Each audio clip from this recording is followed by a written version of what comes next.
Aloha guys, it's Joe Tunney. I'm here at our neighborhood skateboard park in Waikoloa, Hawaii, on the big island of Hawaii. And having recently moved here from Seattle, first thing that we wanted to do was bring two of our cars with us to Hawaii, not knowing what to expect living here full time. And we brought our 2007 Mercedes GL450 with us. We've had it for a few years now, and having had it both in the wintry cold climate of Seattle and in the hot, spectacular climate of the big island of Hawaii, we have a pretty good picture now of what the long-term ownership realities are for where you might live and where you might call home out there in the world. Now, the GL, the letters GL, stand for Galanda wagon, and you might have heard that term before. In the early 1970s, the Shah of Iran conceived of a vehicle that, and he was a big shareholder in Mercedes, and Mercedes made that vehicle called the Galanda wagon, and later on known as the G500 series, or in various AMG forms, G55 and G63. But the Galanda wagon is a cult favorite, and by the end of 2006, after many years of production, Mercedes decided to discontinue the truck, and they were going to come out with an all-new replacement, the GL, which was much more like a car. In fact, it is a car. It's a unibody, much like its little brother, the ML series, not a body on frame the way the G series was. Thing about the G series, though, it ended up being so popular that even in 2006, when they thought they were going to discontinue it, it actually had a record year, and the G series is still made to this very day.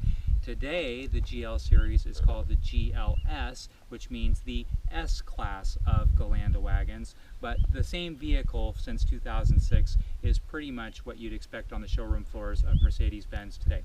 I'm going to start by popping the hood on this one. Let's take a look. Now, we've had this particular truck for more than a few years now, and it has been not just fun to drive, but it's super stylish, it's super refined, it's just it's a pretty neat truck.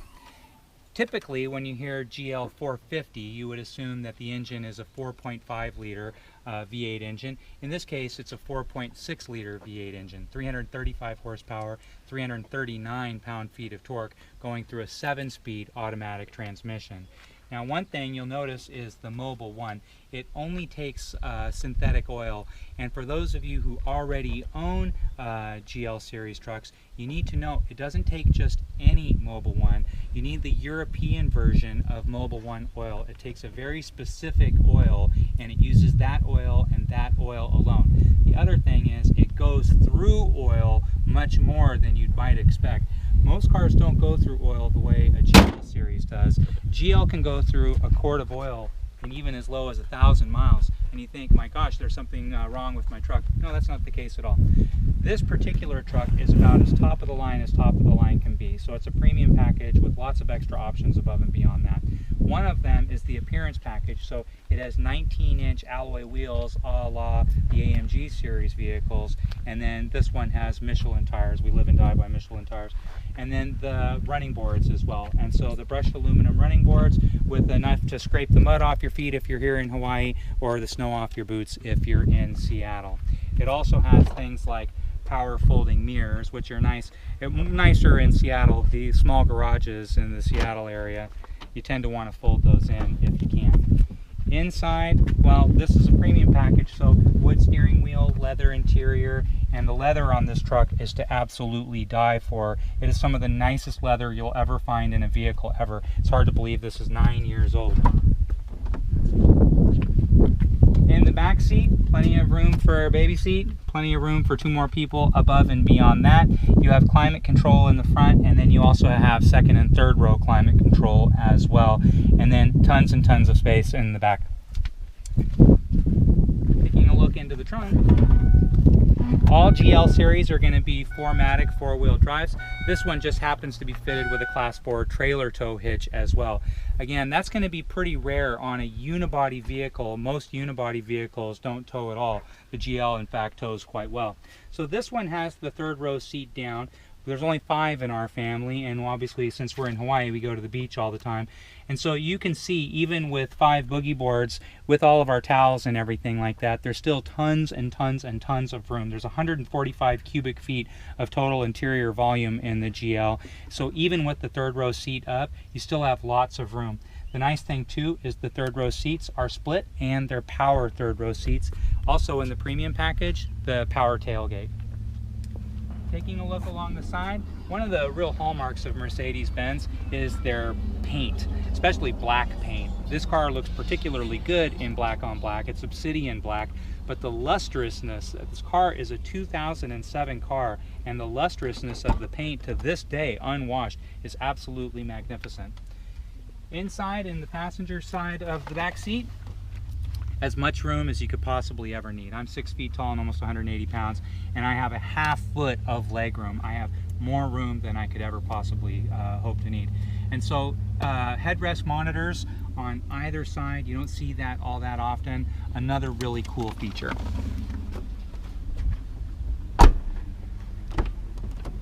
Come on in, let's take a look around.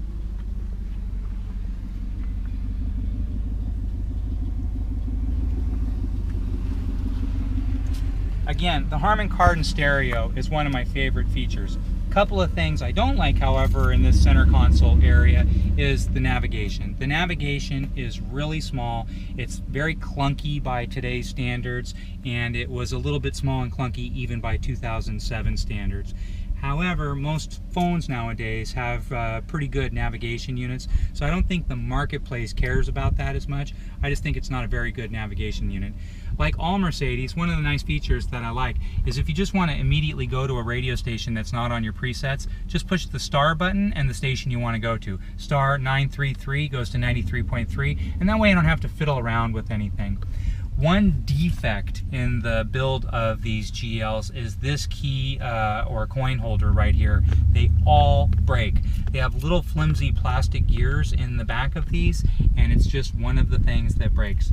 The other thing that breaks are the air shocks, and they can be really expensive. They're about $2,000 in the front and over $1,000 in the back, and so expensive. We had to get these replaced before we came to Hawaii.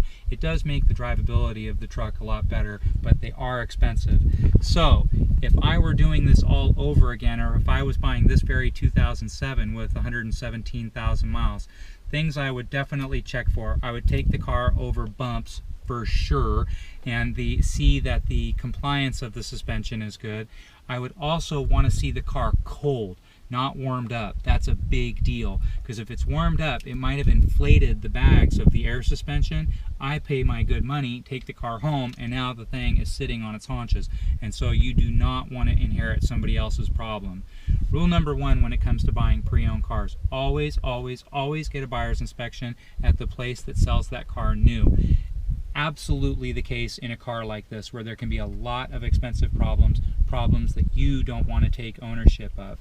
That being said, these cars are not very much money by today's standards, and they are far nicer than many new sport utilities. This truck, as equipped, was almost $80,000 back in 2007.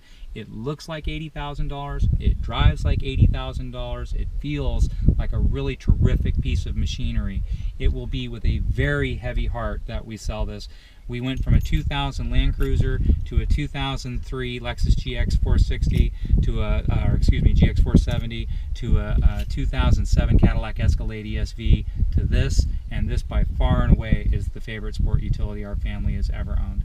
Please reach out if you have any questions of me at all. Again, my name's Joe Tunney here at the Fast Lane with Joe Tunney. You can reach out to me anytime, and as we like to say in Hawaii, mahalo nui loa, or thank you very much, and hana ho. Let's do it again.